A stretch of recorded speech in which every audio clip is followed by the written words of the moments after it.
Hi guys, I hope you're doing well. So today we're going to look at our tutorial one, which is based on the macroeconomics problem. We are going to try and calculate the economic growth and the inflation rate, right? And we are going to analyze whether the so found economic growth, is it sustainable or not? Or if it's not sustainable, what can be done in order to make it sustainable?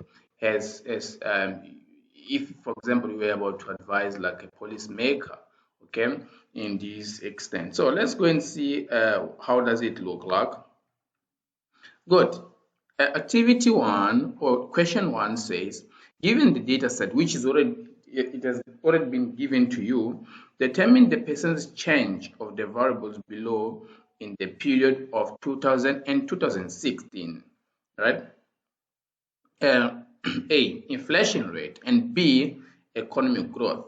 Well, I'm assuming that you've already seen the data set because it has been already provided to you, right? So I'm just going to go and perform these calculations, okay?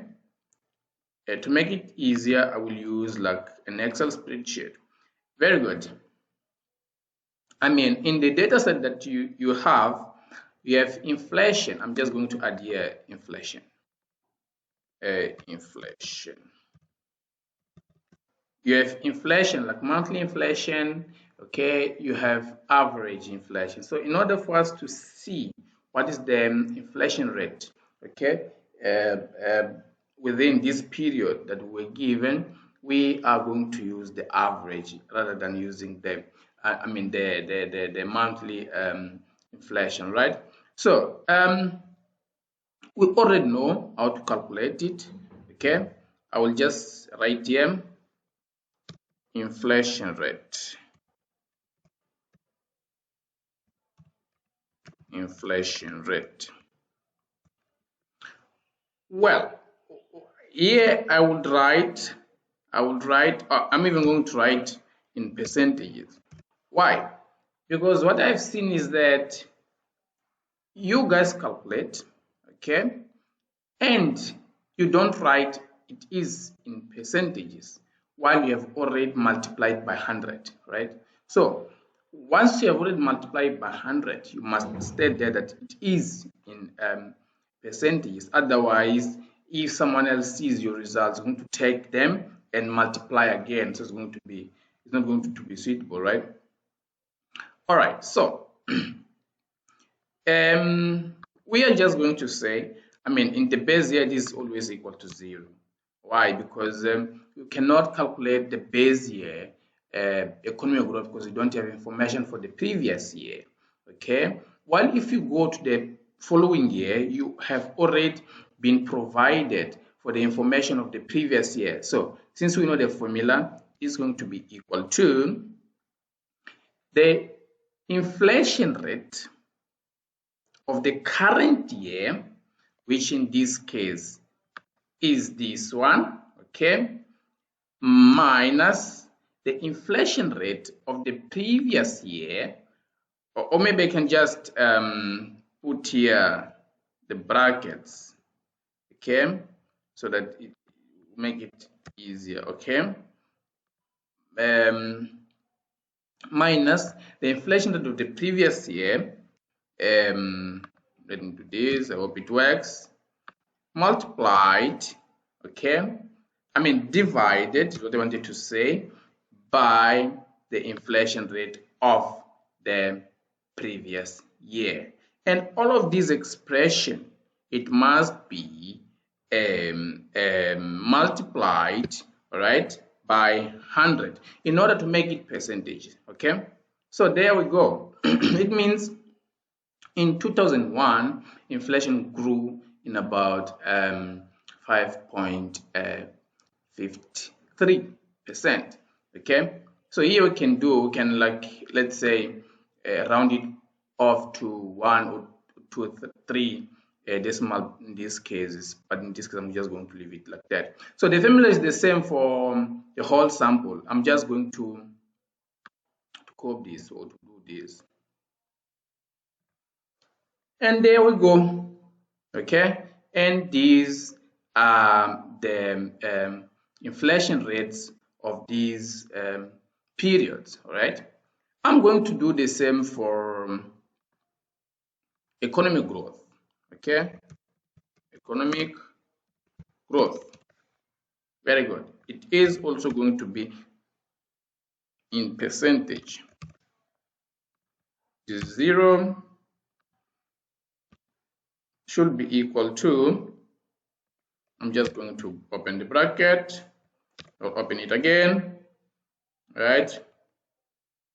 The GDP at current year, right, minus the GDP of the previous year, right?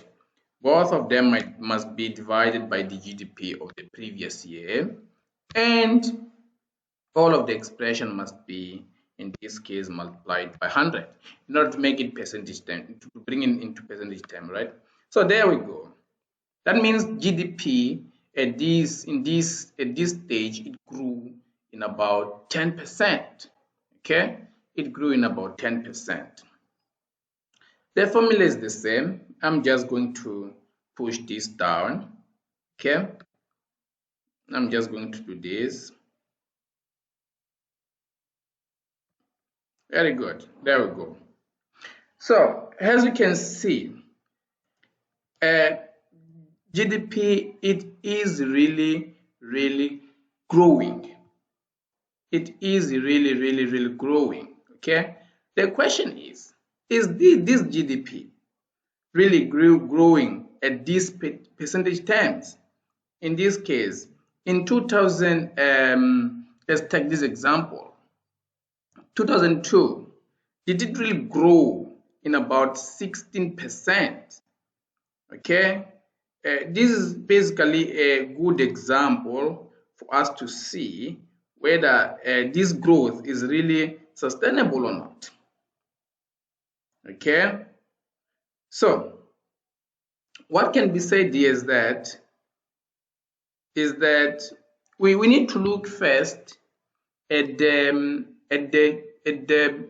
variable or at the kind of GDP we are using to calculate this growth.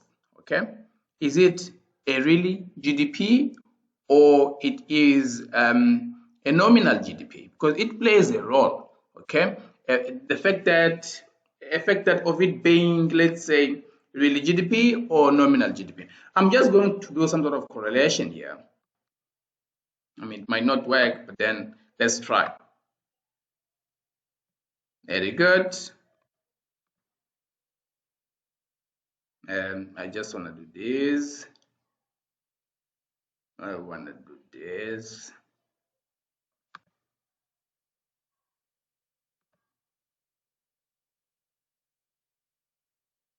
Well, there we go. Fine, there we go.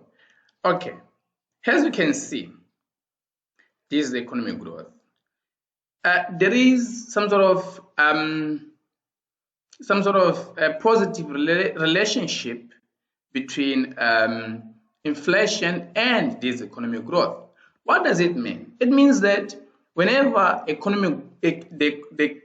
economic growth, or whenever the economy grows, inflation is also going to grow. What is the explanation behind this? The explanation behind this is that whenever the economy is doing well, the workers are more likely to get some sort of an increase in their salaries. Okay, if they get an increase in their salaries, what they are going to do is that they're going to go they're going to go to the good and services market, and they will put pressure in that market. Okay, they're going to purchase like as many goods and services as possible, and the prices are going to be under pressure. They are going to increase. Okay, if the prices increase, in this case, inflation is also increasing. Like if the price are continuously increasing over time, the inflation rate is also increasing. Right?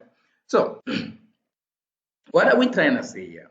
We're trying to say that all of these good performance in terms of the economy, it is growing um, in the cost of inflation. Okay, is it sustainable? The answer is easy. No, it's not sustainable. Why? Because it is going to reach a point whereby people are no longer going to be, they're no longer going to afford in buying goods and services, okay, from those markets, because the wages, they cannot rise at the same levels that the inflation is rising or is increasing. Okay, inflation is more likely to increase a little bit more if compared to, compared to wages. So if inflation increases a bit more compared to wages, basically what is going to happen is that people are no longer going to afford in buying goods and services. Okay, and hence they are going to, like, poverty is increasing, unsustainability is increasing. We'll have a lot of people who are going to sleep without having eaten anything, right? So in this extent, we can say, no, this is not basically sustainable, the growth in this case, right? So let's see, let's see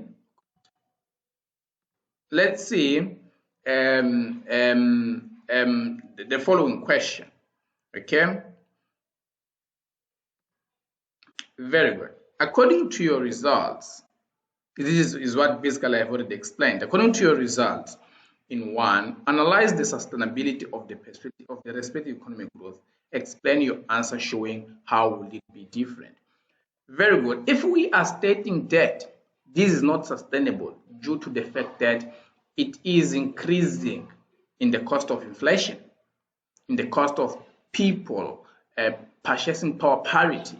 Okay, in other words, we are saying that the economy is doing well, but then on the other side, or on the other hand, people cannot go in and get, like, let's say, a basic basket of food or a basic basket of goods and services. Okay, the question is, how will it be different? Well, here we know that we have two kinds of economic growth, okay, or let's say GDPs, okay, whereby we have GDP at market prices, okay, and we have GDP at constant prices, okay. We know that GDP at market prices is basically the nominal GDP, is the GDP that is not account, or is GDP calculated based on the current prices, based on the market prices, at the prices of that moment. Okay, if we're using the prices of that moment, that means we are not controlling, or we are not accounting for the price increasing. Okay, we're not accounting for price rise, or we're not accounting for, like, in one word, for inflation. Okay, and once we are not accounting for inflation, that means we are using GDP, like nominal GDP, and that nominal GDP, it cannot be used, or is not wisely used to to to draw some sort of policy implication, all right, as to how can we improve um, people's life, or people's standard of living. Okay, so in this case, how will it be different? For us to draw good policies, or proper policies, policies that are going to look at people's life, we are more likely, or we need to use real GDP rather than using nominal GDP. Okay, in this case, if for example you are looking at a certain data set and you want to know which one, between market prices, or GDP and market prices, which is nominal, which one can you use to account for inflation? We must always make sure that we are using GDP at constant prices and not market prices. Okay, like, as we go, we are going to share how do we, or if you go, for example, to, let's say to get data set, a GDP in constant prices, it is there. GDP at market prices, it is always also there. So what you need to do is getting the GDP at constant prices, because this one, it accounts for, that one, it accounts for inflation. Very good. B, it says, what does it imply polls-wise? I mean, this implies that is what I've already said. All right. If we have a conclusion drawn from a nominal GDP growth rate, that means you are drawing a wrong conclusion, right? Or it's not actually wrong, but then it's misleading, right? So, in terms of the policy implication, we must always use or advise people to use GDP at market prices. All right. Does it really mean that we need to control for inflation? I mean, we need to control inflation in order for it not to increase. Yes, at one extent, and or might be no on the other hand. Why? Because if the economy is growing, first of all, and that economy, it has been already accounted for inflation, that's fine. It's not a problem at all. You can still draw good policy from it. Okay? But even if the economy is not growing, or even if the inflation is kept low, right, and you still use GDP at market prices, you are not, once again, you are not going to draw good policies, like adequate policies. Okay? Keeping it sustainable, inflation, it is always good because people are going to afford more and more and more and more. Okay, but in terms of the policy, we need to make sure that we advise people um, to use GDP at market at constant prices. Okay, maybe the question might be, okay, it's fine, but then what about controlling for sustainability of inflation? How can we keep inflation sustainable, or how can we keep inflation low? It's another issue. There are policies that can be used. For example, if you use, like, let's say an expansionary monetary policy, we know that this is going to increase basically the interest rate, first of all. I mean, it's not what I wanted to say. If you use an expansionary monetary policy, basically what happens is that you are increasing money supply, okay, in the money market, okay, in the monetary market. If you are increasing money supply, people are going to afford more. If they afford more, they are going to buy as many goods and services, and basically this is going to put pressure in prices. Inflation is going to increase.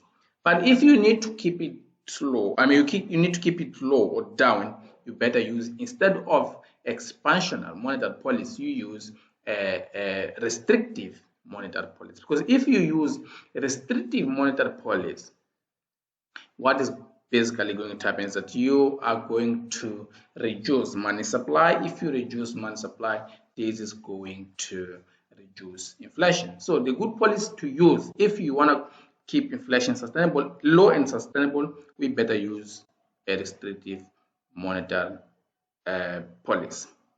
All right, and thank you for joining us today. Any question, you can just email us or find us on WhatsApp. And bye bye, see you in the next video.